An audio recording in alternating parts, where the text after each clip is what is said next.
Hello students, हमारे JEE advance की PYQ की सॉल्यूशन की सीरीज में आज हम एक क्वेश्चन लाए जो कि जेई एडवांस 2020 से है। और अगर आपको मेरे सॉल्यूशन अच्छे लग रहे हैं तो please subscribe the channel and hit the like button. A football of radius R is capped on a hole of radius R is less than R, made on a plank kept horizontally. One end of the plank is now lifted so that it gets tilted, making an angle theta from horizontal as shown in figure. The maximum value of theta so that the football does not start rolling down the plank satisfies. तो भाई हमारे पास यहाँ एक Planck है और हम ये जो प्लैंक का एंगल है थीटा हॉरिजॉन्टल से उसको कंटिन्यूसली इंक्रीज कर रहे हैं जब तक कि बॉल रोल करना ना चालू कर दे। तो अपन को बताना है कि वो थीटा की वैल्यू कहाँ होगी, मैक्सिमम वैल्यू थीटा की क्या होगी कि बॉल रोल करना स्टार्ट नहीं करे। यहाँ पे बॉल जो है ना एक होल में है और होल सर्कुलर है जिसकी रेडियस आर है। तो बॉल अपने एजेस पे यानी कह सकते हैं बॉल एक सर्कुलर पेरीमीटर पे सपोर्टेड है। ठीक बात है। तो इस क्वेश्चन को समझने के लिए पहले, वैसे तो अपन टॉर्क से भी कर सकते हैं, वो भी मैं करवाऊंगा, लेकिन अपन पहले एक कॉन्सेप्ट सीख लेते हैं टॉपल का। टॉपल कैसे होती है कोई चीज़। तो सपोज अपने पास एक रेक्टेंगुलर या क्यूबिकल बॉक्स है जो ग्राउंड पे पड़ा है, तो नॉर्मल रिएक्शन और एम जी दोनों एक ही लाइन पे, और इसीलिए इस पर नेट टॉर्क जो है वो भी जीरो है, नेट फोर्स भी जीरो है।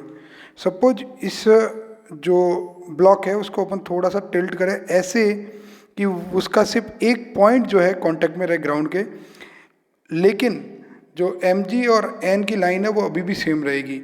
तो अगर टोटल फोर्स तो जीरो है ही है, टोटल टॉर्क भी जीरो रहेगा क्योंकि दोनों एक ही लाइन पे। अगर अपन बॉटम मोस्ट पॉइंट बी के अराउंड टॉर्क निकालेंगे तो जीरो आएगा।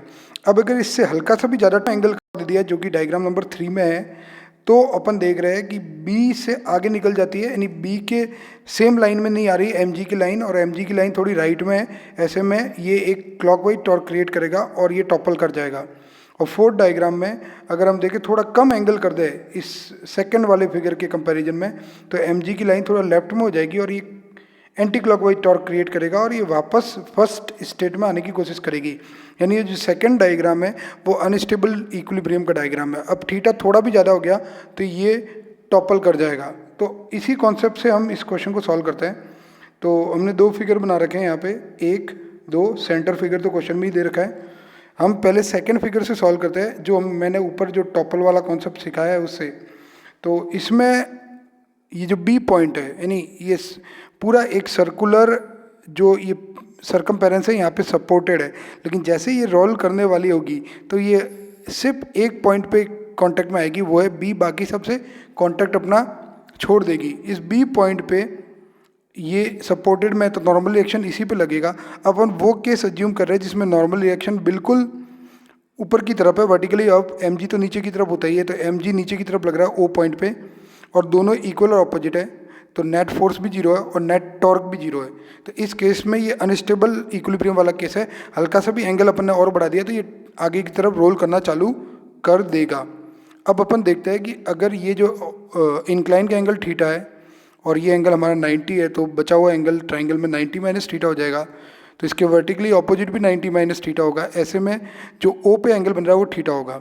अगर हम यहाँ साइन थीटा की वैल्यू निकालें तो जो होल है उसका डायमीटर है 2r, तो रेडियस r है, r by capital R. Capital R क्या है? रेडियस किसकी?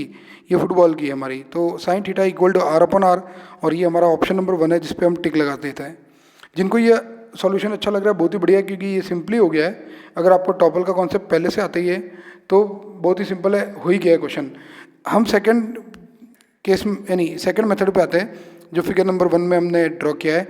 बी पॉइंट पे नॉर्मल रिएक्शन लग रहा है। नॉर्मल रिएक्शन मान लो ये अपन ने नॉर्मल रिएक्शन बना दिया।